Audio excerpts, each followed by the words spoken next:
Bearing in mind the couple of difficult weeks that you have coming up, Kerry away I think next weekend, how important is it to get a victory to start things off here today? Well, it's we're really more thinking about performance, and we believe we can win the game, but the performance is very important. We have got 5 players making their debut, and it's very important, for the team that we have a good performance today, and we'll see where that takes us. You're obviously missing the Crossmaglen contingent and the likes of Stevie McDonald still to return. The forwards are lacking a lot of experience, as you say, the defence less so. Are you concerned at all about how those forwards are going to be when you consider the strength and depth of that Cork backline?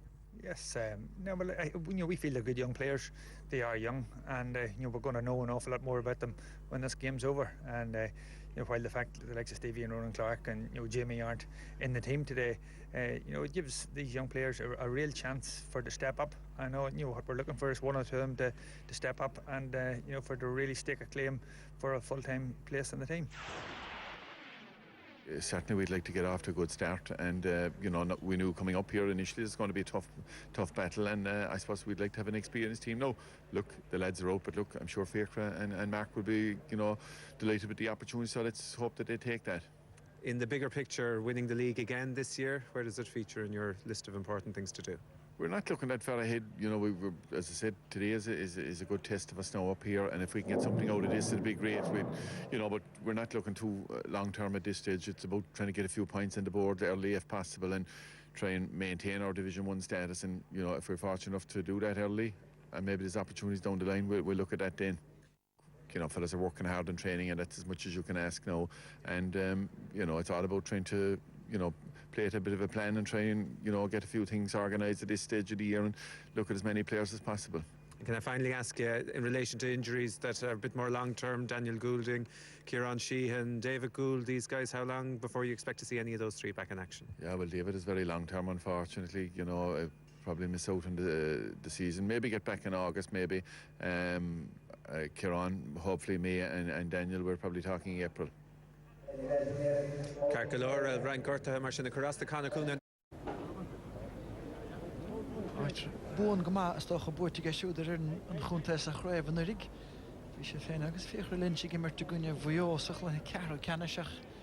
Is go maith ag an lehéadí seo go bhfuil Sheehan agus Goulding Colomoni de Carcalorach sin ar bhain. Vernon agus Pierce O'Neill. Vernon le go talabhecht tá Neil gafa leistig don san donna cho canar dírig spás a chrathú. Trastan sogadi fiachar lynch becheck mech an scoren so get Cork grudda ha Teddy here trish och no met immer na Cork iger chlár scored.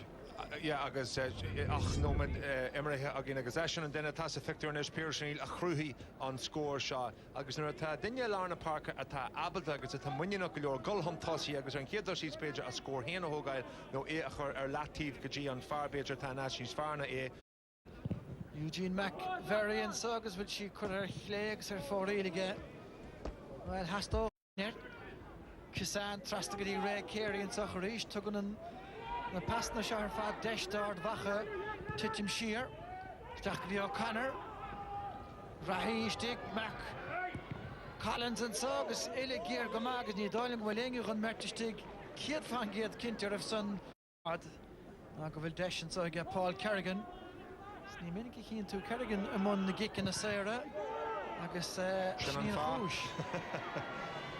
Tucach an cín I gas Sil Doyle. Seoltasteach a get Gould ó Conor a géiríon árdach Donahí. Tá bhléiseach fósta a get Mark Collins a chorcaig agus Gagan a techt amach an son go crog an bais mar bhíon verta go. Tacathe san 8ú neomat ó Éachra Lynch agus an tarna deisian is get Paul Kerrigan ó Hicksair agus an Dealingus muide an vert Noah Atara Kingham agus Niall Gagan agus well yine sé húr Jarlath chun de gatútid. Well ní chreid se sin go fíorneach nar smíonn tú ar na héachtaí atá deanta ag an chasan sin go fíorneach well Dala Mulug eber an Coolbaira agus John Kingham nar hui siad suasca go fíorneach ba é Kingham a hui fan a chinne agus a churis deachan a chuil híon ní hiaglead an locht a chur an réiteo a charabí agus de frostracha sé mariala. Bark agus Dála Kerrigan tite over Garni Chetangavile Cart Gaffa Godes I get Vernon Sonair and Sun Dard Vacha No Andy Malin of young Gadain Hennig. Nish Carvel, Cushiach Dias, but just tapping so it's all Eden Khoonele, McVerry, Ray Kerry, Achin the Conson, Bertinish for Savalacha, Cadigan, Agus Kerry. Nish short to Traston Khoon and Trussa, and O'Connor and Ian Bedis the Suligech in Chegama, Agus and Counts on the Hawaii, Agus Kenna O'Connor. Ganang in a the sun. And O'Connor done the Trassa. Reached Fisher, Sean Mark Collins. Again, Mark Hogan, Tagastan, Point Time, get Collins, a Korev, and Ida and Sunset Washington. Yeah, she linia la Hossi Ardwaha Bedras Liganish, near Sweeney to August. The Cork Iganish, a Tashpunch, and Montashi at Aku, on Irichin, Agus Tashi, Tontossi, Ardwaha, Aaron Fark, Agus O'Heave, Shalom, the Lihra, Agus, or for it, New Ardwa, Bolu chance, score a lot, Cleha Shaw. Did Agus and Khaliv, and Clashin in a Milan, again, Div. Negan Chleha Arde Heshansa agus Ardvachanish agus Gearhaka let's score agus Croy topic my yen should agus Shanson Sarnish and Duffy well Heperivish Nachadir next Galish Hadikin is Shamar Vian Angach full of Egga Gearhaka Corma Kokalash Kula Isle you know Coswell Bridger Mikey Sheehan Yedin Lachiat Slatter Egemach Barna her father get cooler here. Ardvacha Kisan. Shot the Jackson pass, Marvel O'Connor. Osachun Shear get done O'Connor. Agasana faint to Gador, somewhere cold in Counson. Vishan Ord. On a score. Yeah, can I do credit as a horse and Shin the Donahoe O'Connor Marvicher and Peeve Dalda. Agus Gafir and Yakunti Shea, agus when she three last Corshah and Trasan, agus if we an Brew Foster, Arakan Shahun Tossi, agus if he brew, agus Chunti and Leroy's Heart, agus Haran Trasan.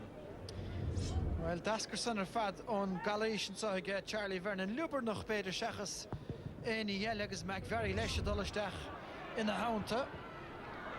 Finin Moriarty Ross here, Andy Malin, agus well, Moriarty, agus Paul Kerrigan in Arca Kale, agus he had Foss. Ingru and the Kale, agus Gunning, Ashad Foss on agus and Slowinish. Ida Hekura, Tan Adog shape to get Sildar, Nishvin Merlina, and agus Tan Brat, Order again Merlina. Well, there's a Faki egg on Barty Green, agus Mahonic Shea, Bejagovil Shea, and Ando, Cartha, Jarrig, a Horchinish, Mark Cosula, James Conway, and Takan Chakaicha. Well, Vin Vertica, Nather Revu side, Keen against and son again, Gorkoyach. Sinead Boyle of the Hound Darlam Heinig. Fard touch a shimmer to follow and thrown fast and you know him Gunyarna station is Cossack. Oh, Carter Jarrig, yeah, tell Shag Sheelam. Well, Stolem Grav Lahir Beder a gown of side and son. Achni Lena was Akra Moriarty, Homahan v Vertica on the Wahal. We saw here reached Agus. The fear that me Imro Salach Fanny Moriarty, the Arker shot, Agus and Shin, well. Against Finch Shani Dolan go rather be Tari and Sinead picture. Agus handle the Hale with Vanilla Fiona Yessen. Yeah, Sinead, yeah.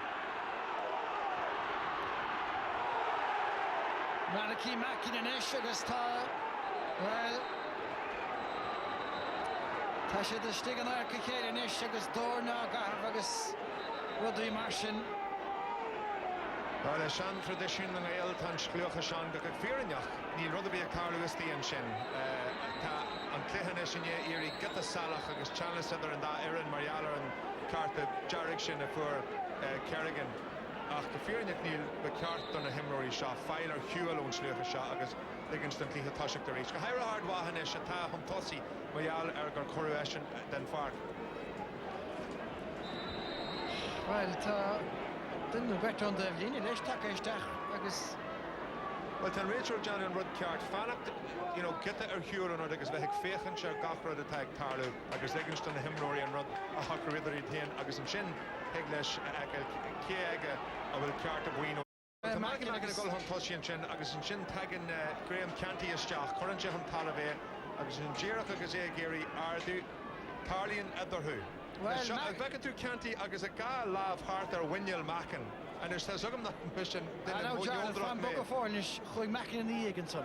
Tasugum, agus an sin hosi sin. Ach, you know, mar a harla an rod couple of moments in the sin, na hui isteach.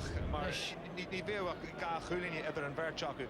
Fechanson, Kieran McKeever agus nolly go later. Well, a stoi he better ganyarn. Lina Chuig Veder Shaska.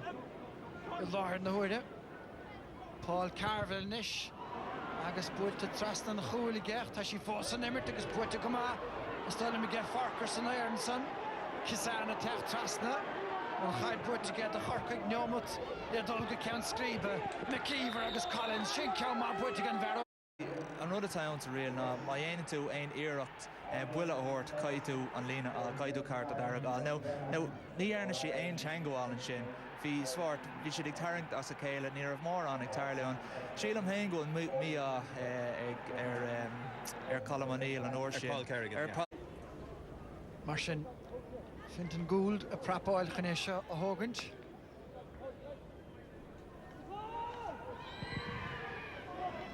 Sweet is dat zo'n goeie, ik sta nu wel vertient en zonne ge.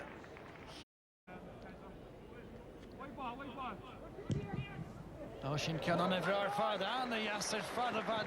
Toch is dat als je get over. Agus in is doing go be an chances far tagard wahan is na lesson here kicking the shot say Eugene McVerry a hogi an Kyun Shaw. Is je eigen goeie macht bij aan de Yimar maar een wijntje een pintje istaan taction dient again. Charlotte het zou wel eens aan Kyun Kyle McVerry begert. Gemacht te spachert als je gaat nog een shoes en eigen goeie macher is dat is daar kan een voorzit zeker als je geen nisje Sin agus te ga one tashin is agard wa bontasta an years the fresh agus bontasta on slua bala a gol hon tosi agus is ton on slua bala nish agus dennis the fresh agus reach she the gol hon tosi agus deshi ge shonish an triu count as a hele a gaim shoe go henige agus tasje der fad bog go machen na agus on son dart wache ge Quellen and Rafferty niet het saast in de Cork gespele machen is König. Near $5 to get Cork in the fellow to max hier da achter Quechlo Laner Shinnagus Marvar Gartonis the Viking Shields Captain Glash na Holskull son ach in Darlene top painted as a 40 yard wache Shin goed nish nan in day agus an ish huckelen Bejar Carta Jarrig Akelen shot no. But I'm not a tough facky aga and shen O'Nolago Leary na Haring Nolago Leary lav Kier McKeever nor Vishar Neerhide Shin Rachel Inta Kroga on Rachel and Shin Kahimira. Well, better go to Cartagut. Better Mahago going Fiachant Shin or Eastach Tasha Tukuch and Keen against Sildoil Augusta Farker Nish. Another which Lashtig Dare and better na Phil. Put a Maha John Tevlin against Anto Duffy. Bwylt to stach ag siwd, ta Campbell is tig ymil of ard agus Ken O'Halloran at the end of Gomanson count contúracht an gúl barde. Ach ta bout to shelve tastal godor to Chorcig and sa. Ossi, gefearing mar rinshin yet balak a couple of bliano hen sa try agus first cool da chain. Tinta godeal again the Malin Ken O'Halloran a direct Ross and Ash godeal a hole Mackin agus tan a forna career Chol Harrock. Oga Maliki Mackin le painter bride agus ma tamajag smínseoirí do lecht na hemmer eisian dinner sin tash bantas den scahanas a tá tugi ige Maliki Machin go hair has a kid la eisian an dinner a tá ag umpar na ferni sha erachúlan agus a hugan an ragrat agus inis cé go bomma te immer agin agus ní sin an kid score as an immer sa agus it soon om an tanala ach ní fakko hin exister egen a vider nun seo hin Tá Quechlo Laner art wachen agus tána buchli na fullnar it son eine orhe Kinta las mochen gonte McVerry and Farog Listen ya soig agus tá trícínig chicken the Sarah sné hit can on nimmert no be kind an tíd of Well Vina Jehan as Sanioli hen a man comer side ahan dinner the gal glacadori arawa vi misher nachro chance magdi egard so no cardar sin achan so a bark pelle tá na Corca ignis agus tá ceist vorgrí le flaggar to gosuda bhuiir a gumas teachtar nas tá tréfse óntoch go a díomh a Geard Vacha Sean Kiley de Chorcaig Stachar Joe Fierce O'Neill Kiley reist But isteach ige siúd agus díling smuoine nach painted an gate scoithe sin again Verhoog agus tá sé ar chóthar go ríist. An chuilín go Joe and Emerson sin ag Sean Kiley Cadú an credfas a Hortstow nuair a áracan tú fáin sé ó Pierce O'Neill an bhrú díirechan sin agus éiríonn leis é chur an trasnán agus é go mór ag tasail ó Cork ag an amseád an clíthe. Grave an Eric McVerry Buchel le dasa ó gachta annachad an fála me nufige agus well bíachar é lochtún san as túr fens go mag bhfuil Ó hin go bhfuil an cléach ló agus fios tagí ar an clíthe seo.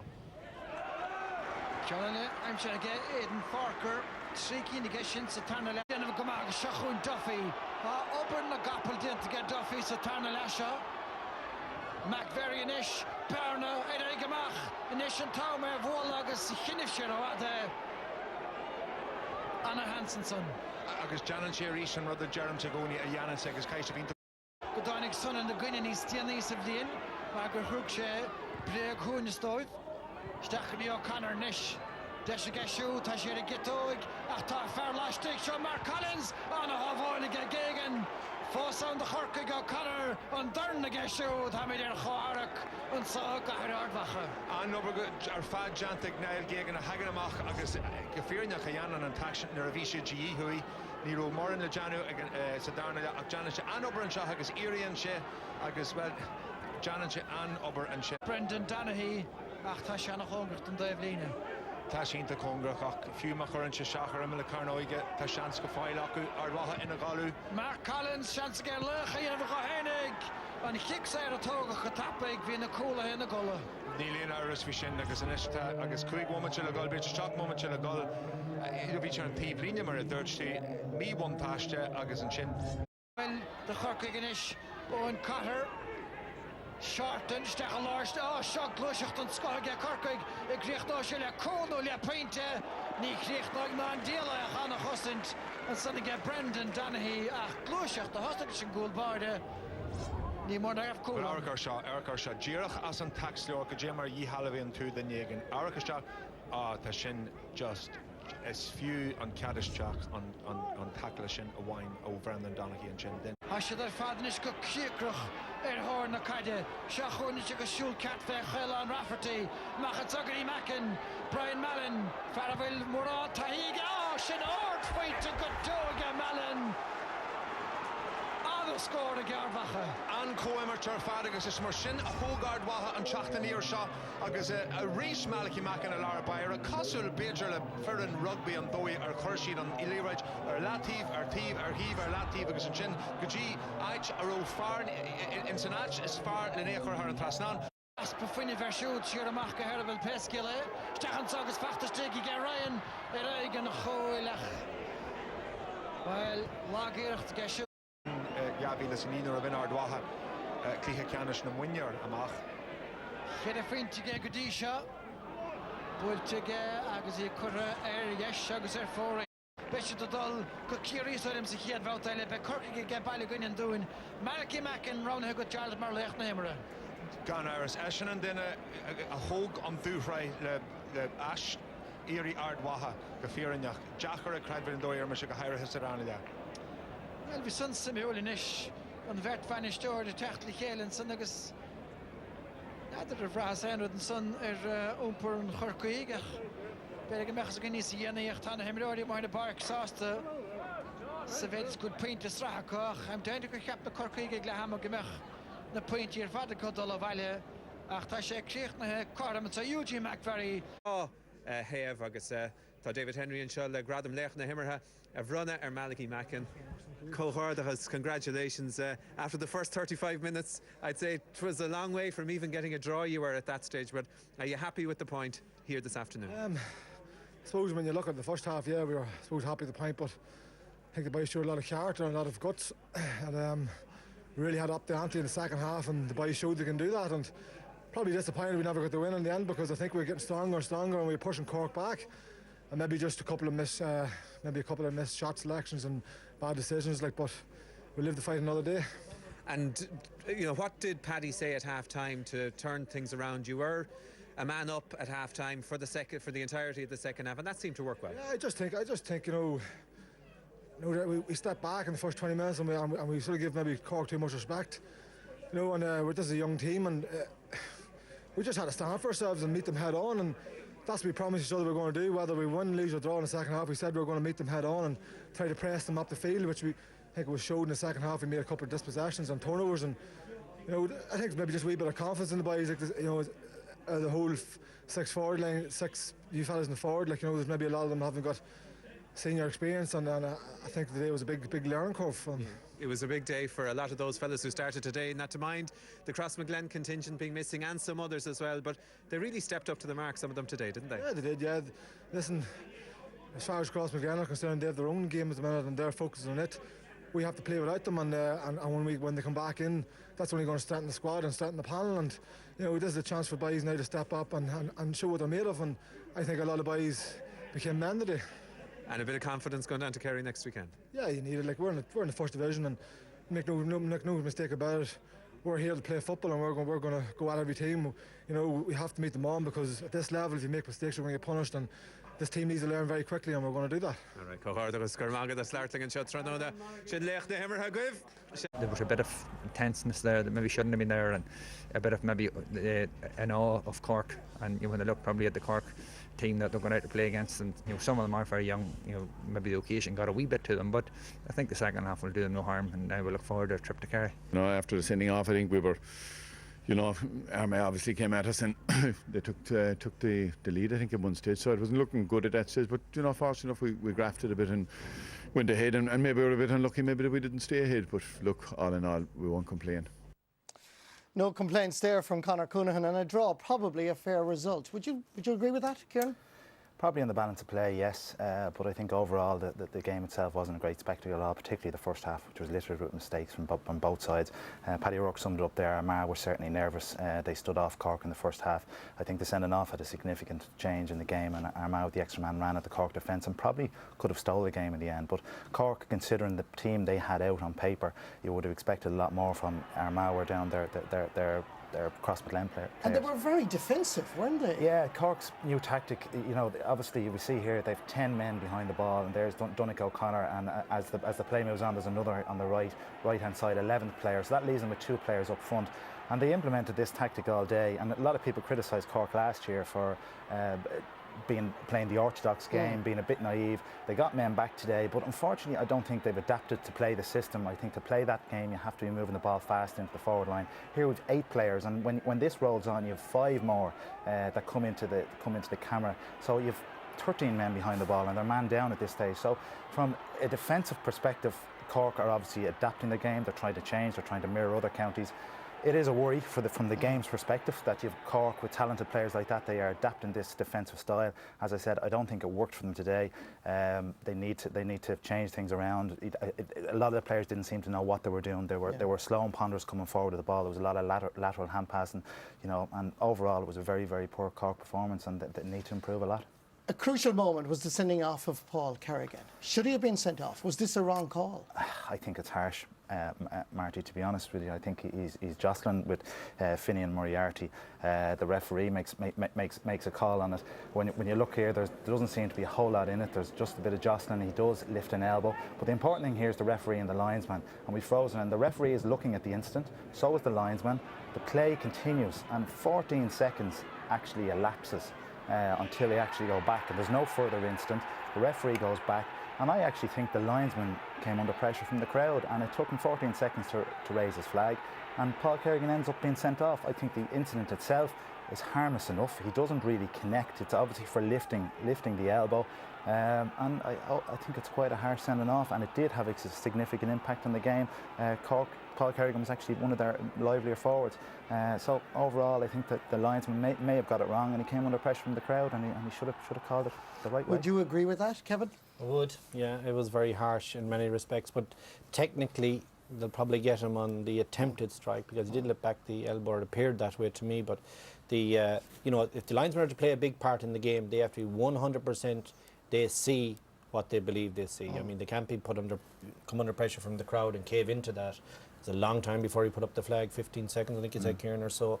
That's a long time to make up your mind, and the crowd helping you to do so. Before we leave tonight, let's just have a brief summary of the games that really The Viano hin, hug Black Clea, Agus Kerry, Iger Chéile, and Uriernach Clé Canish na Heron, a Via Gest, Beden nach Revan Duish, Chomor and Tamsha, Ach Shochoev, Reintas na Book Finty.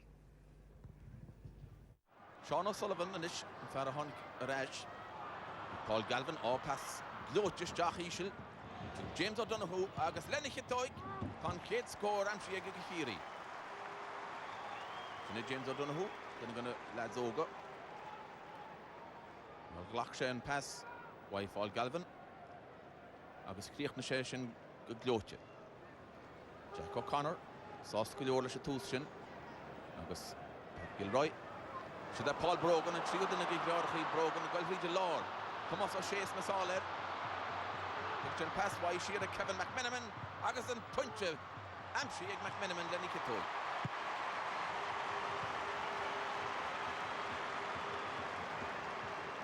Slow bro a bunch tiny of shot.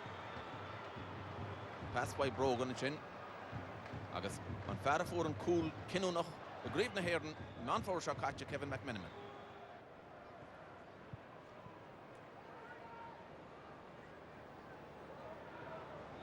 Guiding Gilroy Corey here, Corby. So he's in a log league in unseries.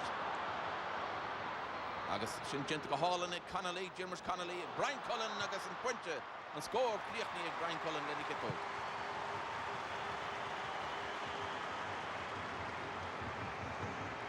Well, in dummy in chin why Jimers Connolly agus on score Amshi Brian Cullen. Thomas O'Shea fer the water. Agus can damat the father why Hamas. So Barry John Kane, Jerry Brennan teach to go. Agus Punche all in Toki, Barry John Kane on Thief control. Then he gets out.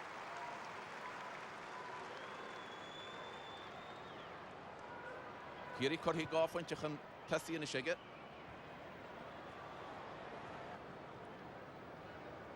O'Connor sauce to go to Shane.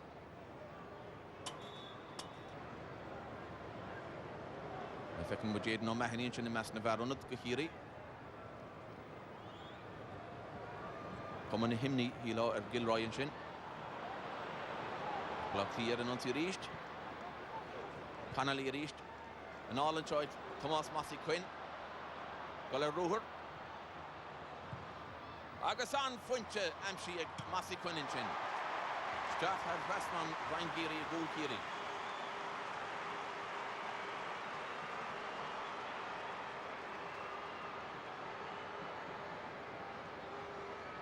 Well, by Gilroy sauce the lesson immer to Taginti egg Massey Quinn in Shaw.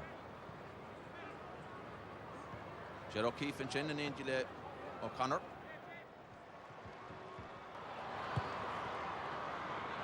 It's an immer to go off young can the park. Connolly reached. Oh, pass Gloche and Nonek McMenamin and our team hauled up. Center Foley Jarvis and Puinte. Forte Kevin McMenamin. It's just a staff more on the throw cane agus and balance cane. You're a score all chen cool kinu nach chen in All Ireland man for Shakacha. Agus Rugshag a hall and if we've ruined in our Jeru. But Kinch be chance of cool in chin. Agus by Kiri Bros off the Harris trust on who she agus Nifui. James Murphy and Tier Cool Border on Dangan. Looks to she can make reached. Oh, I guess I fought to Hall and Galvin. Colleen Young. Axon Fassol got Gloche Kiri. Pastor Stachel, Darren O'Sullivan. And Los Lasroch, Agason. Cool Lamshi, Darren Sullivan. Paradatla. Well, for Shakup, cool. When Hates got a nutty, the Shays on the Blin and Nutty. Tucson watched Jinty against Channel. In Pascal Holland, Agus being Kriach Nis Jesha. Then he took near Colabe Ialasco, Pikin Jasedrum. Connor in the ship say Birky card. Pikamachele, Force, White Cluxton, Titchable on the park. Michael Dara McCauley in shot. Tomas Quinn. Connolly, agus in Kianchin, Cappy Gahal and Oskin of Leganega. Agus Shin and Kinnell score. Kinnell scored all around Connolly and I hear on and it's a Cliffy Carroll Kenneth.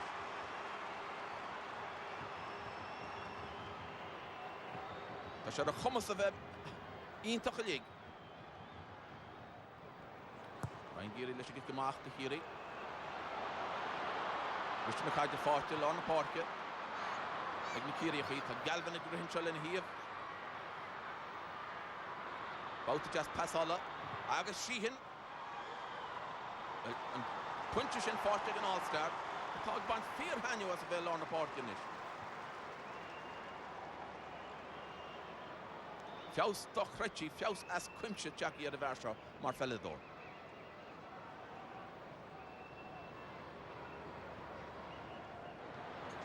Agus tá Kerry mór an gcóirla héanaan is. Feasal nónach san áil. Agus an immert stoppaí tá feas síntí an sead. Kerry ach síntí a lár na páirtí go díreach. Agus sin aice Fennel, Éamonn Fennel Gibri, an cárta dearach fáteige. Agus tá Brian Sheehan tá mé heapú tá síntí. Agus ní a Fennel lach is tich. Rin sin fel sin feice muid ríiste. Ó, well hánig sé steach fíor bháil agus feicear scumsa go becha ar bhfuilte lena chleigine. Agus dag sé Sheehan, Brian Sheehan, síntí ar a talú.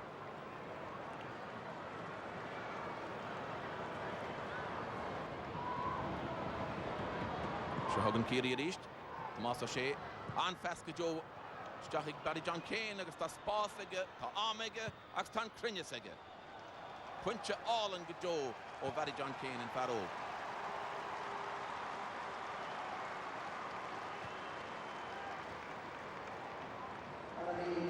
Lena chuis agus fu sé chorálan a gig sin donta síisteach. Weil bé Jack go chanar fíor hásta leis múa. Sin scór an sin.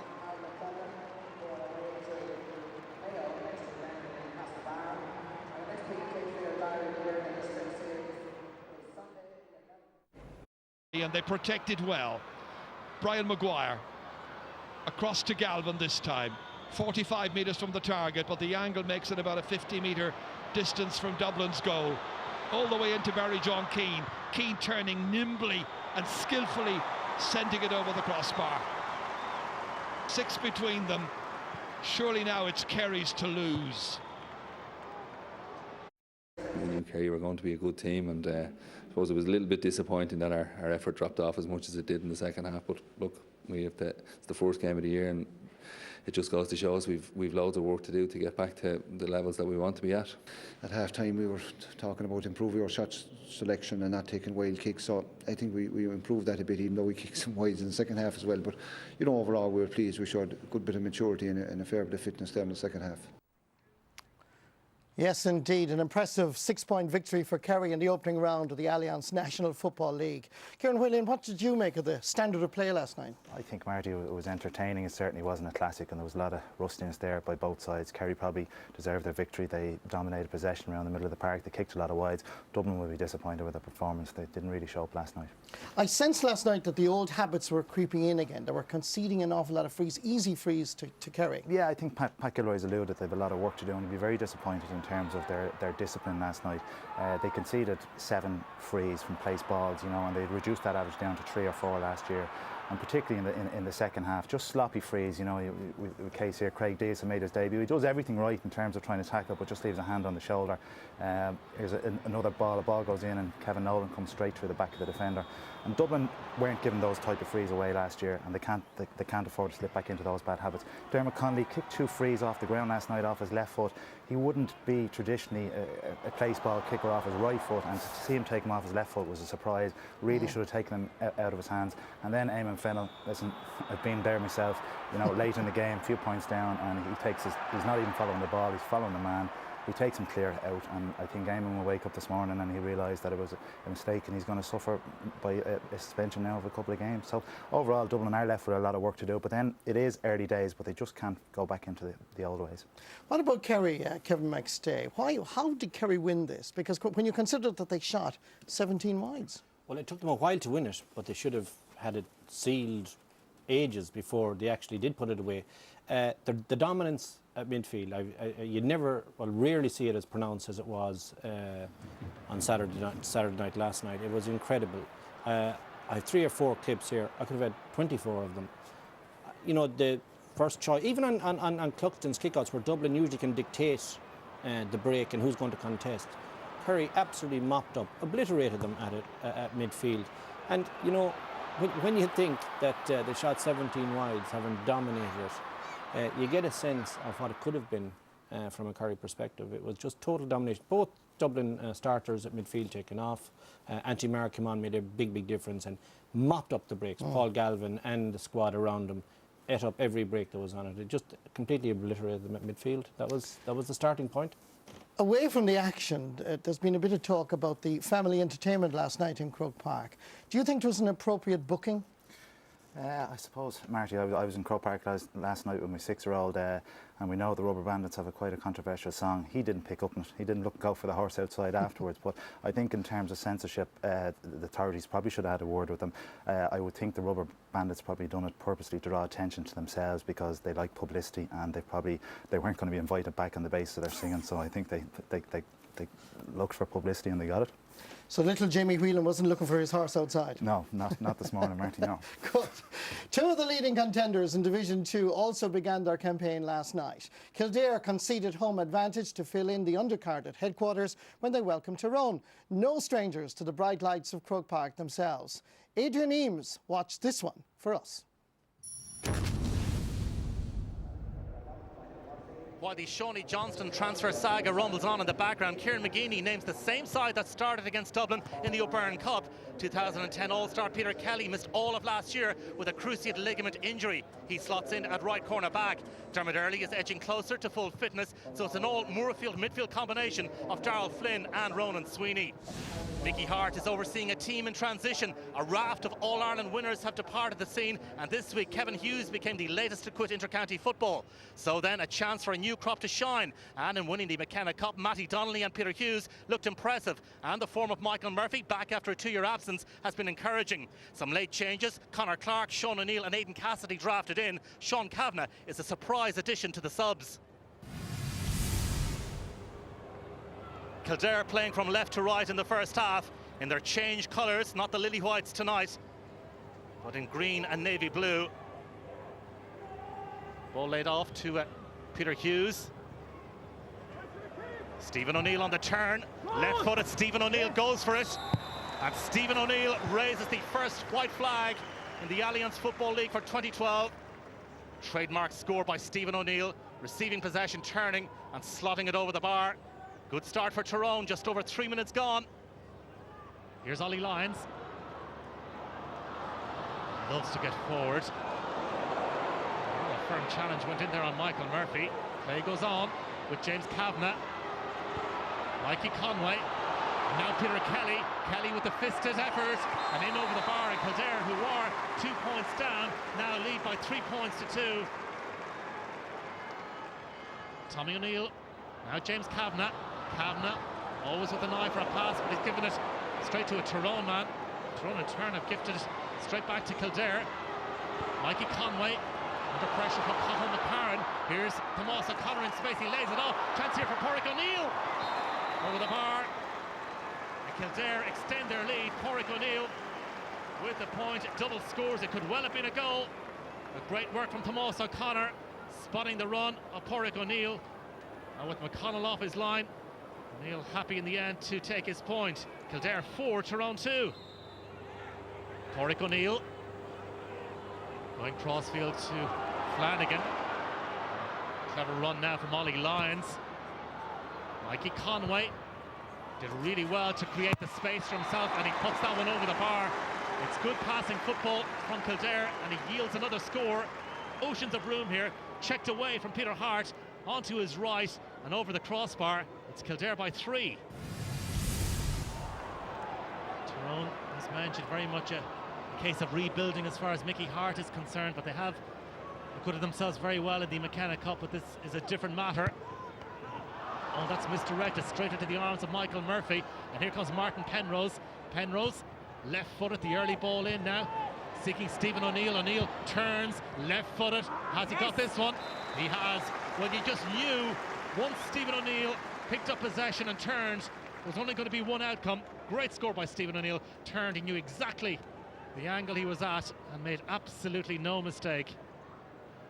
Tyrone all in red now, breaking forward here with Mark Donnelly, lays it off to Aidan Cassidy. This is better from Tyrone, more encouraging from Mickey Hart's side. Aidan Cassidy looking for Peter Hart. He just lost possession of the ball, it just ran away from him. It's still there, could be an opportunity for Penrose. Goal for Tyrone, it's exactly what they needed, and the green flag is raised at Croke Park, and Tyrone are back in front here, 1-4 to 6 points.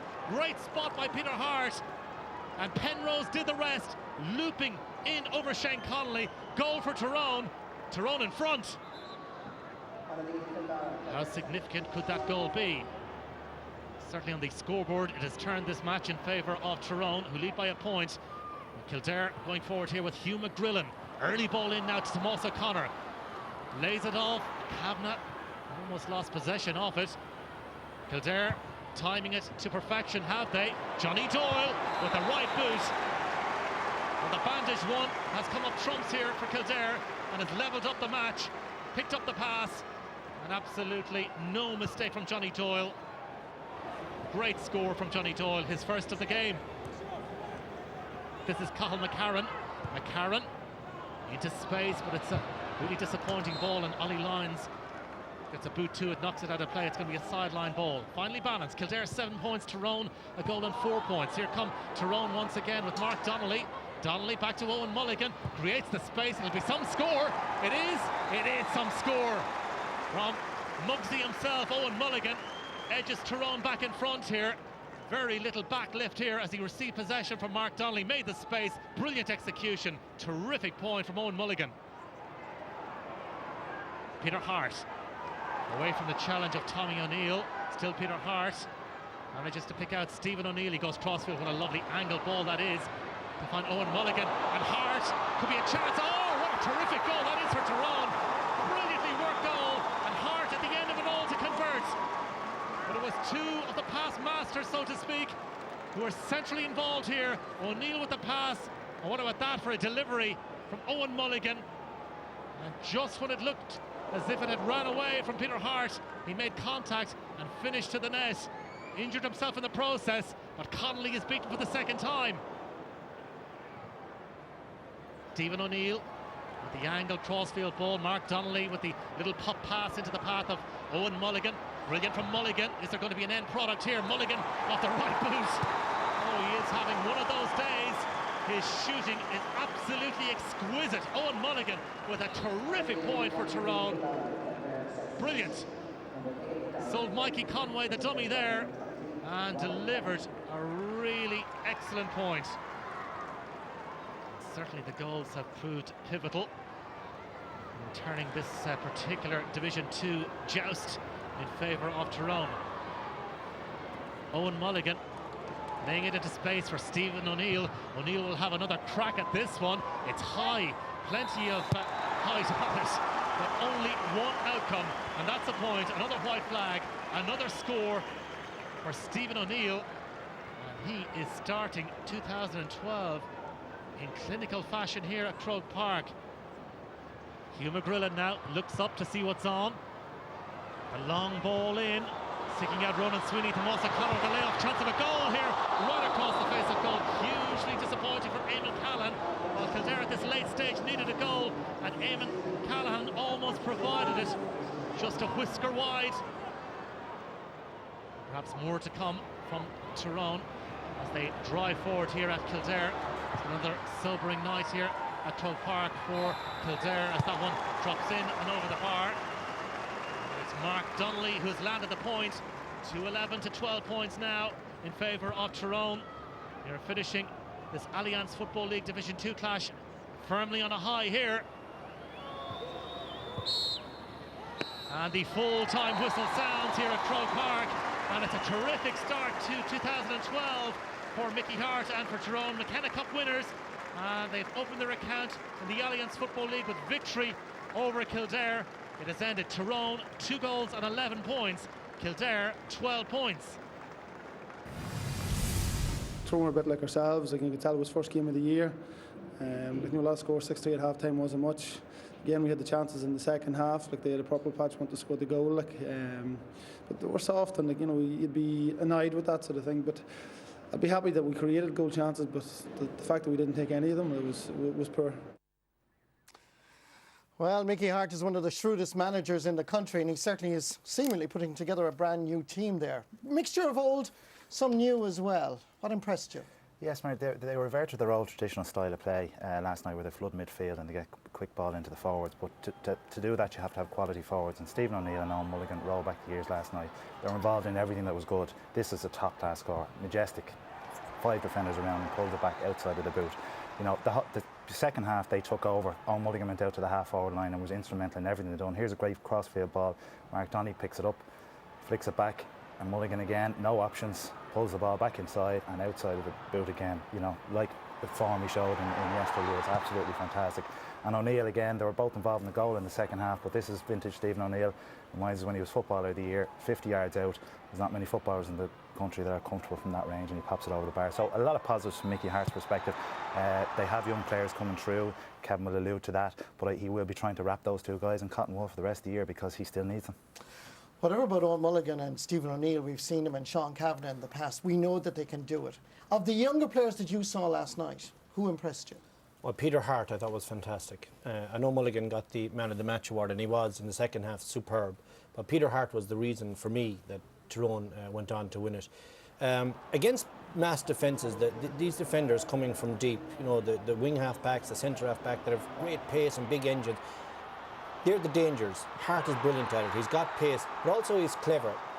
That's his point there if he wants it for the taking. But he sees that Penrose is open, and he gives a lovely floated pass, and all Penrose has to do is put a paw on it, and it's into the net. Now we're going to see him at his read. This is what I mean by coming from deep. You know, the markers don't pick you up when you're a defender. He just moves on into space and waits, of course, for a classic pass. And then he shows a great first touch for a defender because he's very comfortable with the skill. Then he shows real bravery, Marty, in pushing on and trying to get the hand, real desire to get that ball into the net. Here's the lovely first touch, kills it, takes the pace off it, gets a good belt for his troubles, but he's got the winning goal essentially for Tyrone. That's the difference. They're the sort of players that are coming through from the minor ranks now that Mickey has to play with. And you're right, I think he's putting together a nice little team. He's very happy with where he is at this early part of the season. Good win for them. Just reflecting on what you said earlier, do Kildare need Shawnee Johnson? Well, you know, I said it at the top of the programme. They don't score naturally, they don't score easily. Shawnee Johnson does. Okay, well, a good